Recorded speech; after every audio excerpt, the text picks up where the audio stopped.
Ya, terima kasih Anda masih menyaksikan Gapai Kemuliaan. Kita lanjutkan kembali pembahasan kita. Nah, Kiai, memilih pemimpin di saat demokrasi saat ini mungkin agak sulit karena melihat semua pemimpin itu pasti menjaga citranya, semuanya pasti ideal. Nah, sebetulnya dalam Islam itu bagaimana pemimpin yang ideal, Kiai? Pemimpin yang ideal itu kan sudah dijelaskan sama Rasulullah. Jadi kita tinggal melihat rekam jejak masing-masing pemimpin itu. Misalnya As-Siddiq, itu kan kejujuran.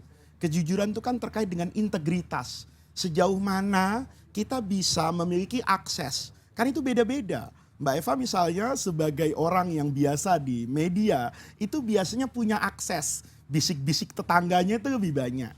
Sementara boleh jadi orang yang tidak selama ini tidak berinteraksi dengan media sosial, dengan apapun, dia buta kan. Tapi dia punya kewajiban dong. Ketika ada 3 misalnya calon pemimpin, ada sekian banyak calon anggota legislatif, dia harus bertanya itu. Kewajiban dia itu untuk menanyakan, saya mau memilih si A, pilihan saya itu didasari oleh apa? Kan harus mengenal. Nah, oleh karena itu konsep yang biasa disampaikan dalam agama, misalnya pemimpin itu harus amanah.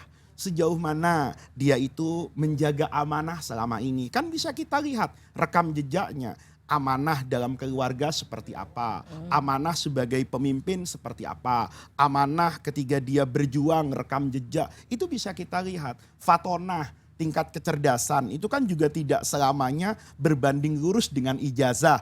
Ada orang ijazahnya sederhana tapi kita yakin kok dengan kecerdasannya. Ada orang boleh jadi bahkan sekolahnya itu sederhana. Apalagi dalam Islam ya, dalam agama. Saya sering punya guru itu tidak punya ijazah. Tapi saya tidak pernah ragu terhadap kapabilitas dan integritasnya. Nah, ini semua orang punya kewajiban untuk mencari. Nah, sebatas kemampuan dia, sebatas akses yang dia miliki untuk mendapatkan pengetahuan terhadap satu pasangan calon, maka dia sudah selesai itu. Tugasnya kepada Allah bahwa yang saya tahu inilah yang terbaik berdasarkan apa yang bisa saya ketahui, maka saya pilih.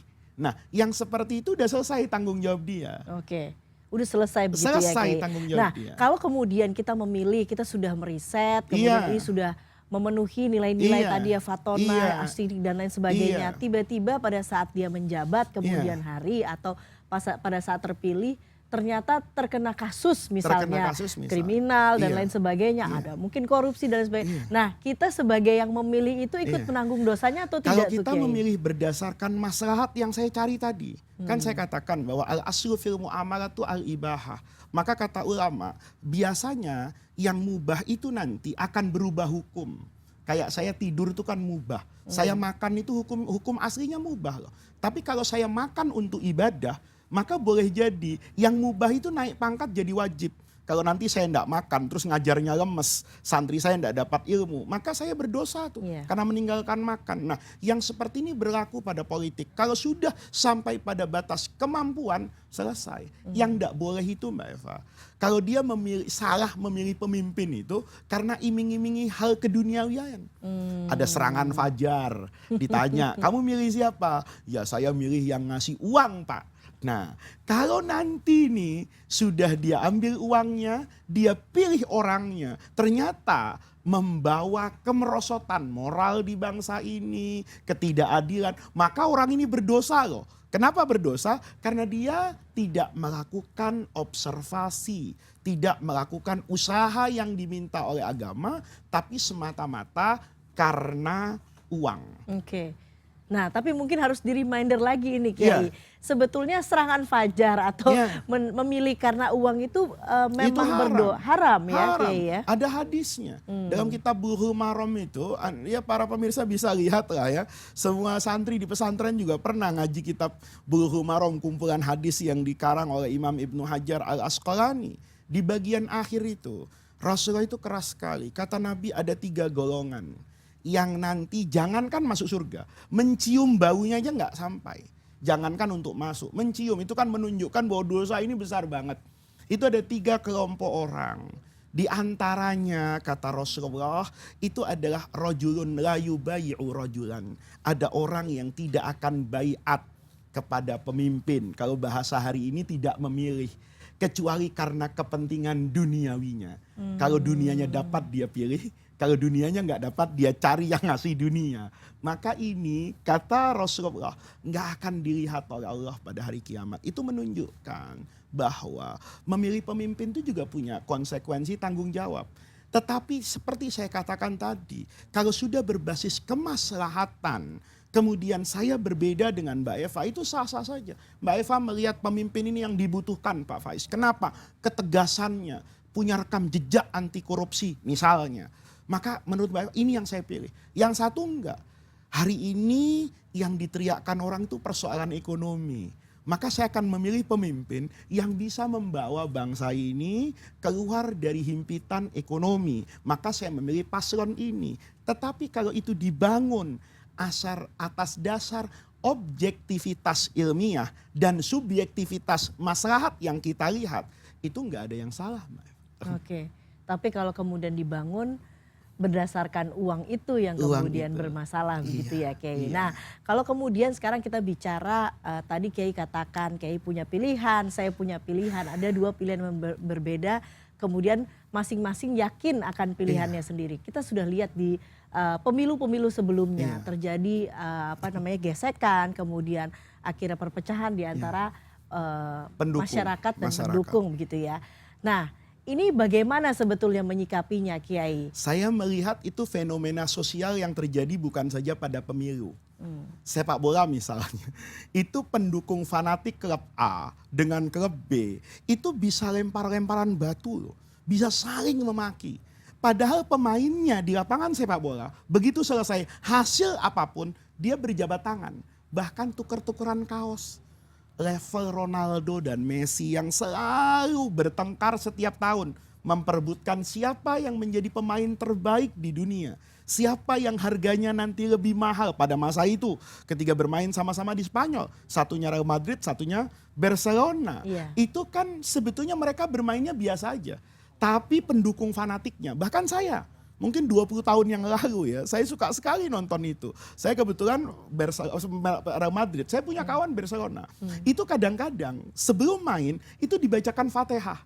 Saya membacakan Fatihah Real Madrid, dia Barcelona. Itu kalau nanti kalah, itu ada persinggungan yang luar biasa. Padahal pemainnya damai, petinju, akhlaknya bagus loh. Itu saling memukul loh. Kadang 12 ronde, yang satu tuh berdarah, bengep. Tapi begitu selesai, teng, salaman Mbak Eva, pelukan.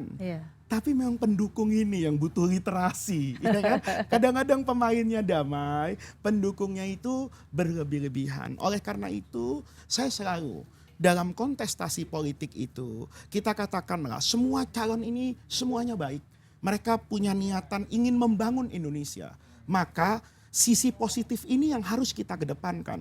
Paslon nomor 1 apa sih programnya? Kita baca. Paslon nomor 2 apa sih? Paslon nomor 3 apa sih? Ketika kita kemudian memperdebatkan itu, kita angkat saja keunggulan masing-masing tanpa perlu membuka kekurangan dari masing-masing. Saya memilih yang A ini karena programnya lebih bagus dari yang B. Bukan berarti yang B jelek. Sama bagusnya. Tapi kan kita punya kesempatan untuk memilih yang terbaik. Nah, dengan cara seperti itu, kita juga harus memahami, ini kan permainan, ini kan bagian dari seni kehidupan. Saya punya nasihat.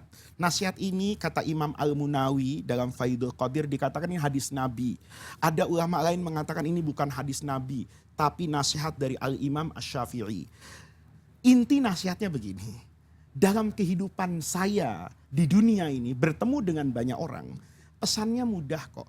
Ahbib habibaka haunamma asa ayyakuna baghidaka yaumamma wa abghid baghidaka haunamma asa ayyakuna habibaka yaumamma. Kalau di dunia ini bertemu dengan orang, cintai sewajarnya. Karena yang hari ini kita cintai, boleh jadi esok hari akan kita benci. Bencilah orang itu secara proporsional. Sewajarnya kalau dia punya kesalahan. Jangan membabi buta. Ya, karena kita tidak pernah tahu satu hari nanti orang yang kita benci justru menjadi kekasih kita. Ada nasihat lagi dari guru saya. Dalam hidup itu kamu jangan pernah menanam duri di depan rumah musuhmu. Karena kamu tidak tahu. Jangan-jangan satu hari kamu terpaksa karena kondisi tertentu mendatangi rumah orang yang kau musuhi dan telah kau tanam duri di sekitar rumahnya dengan kaki telanjang tanpa alas kaki. Nah. Itu kunci dalam hidup. Oke Kiai. Nah kita akan bahas lebih lanjut lagi Iya. sebetulnya bagaimana kemudian masih membahas soal bagaimana antar pendukung ini kemudian nanti jatuhnya akan bisa jadi nanti saling menjelek-jelekan dan terjadi perpecahan. Kita akan bahas lebih jauh lagi ya Kiai, tapi kita akan jeda terlebih dahulu. Pemirsa, kami akan segera kembali, jangan kemana-mana, Gapai Kemuliaan akan kembali sesaat lagi.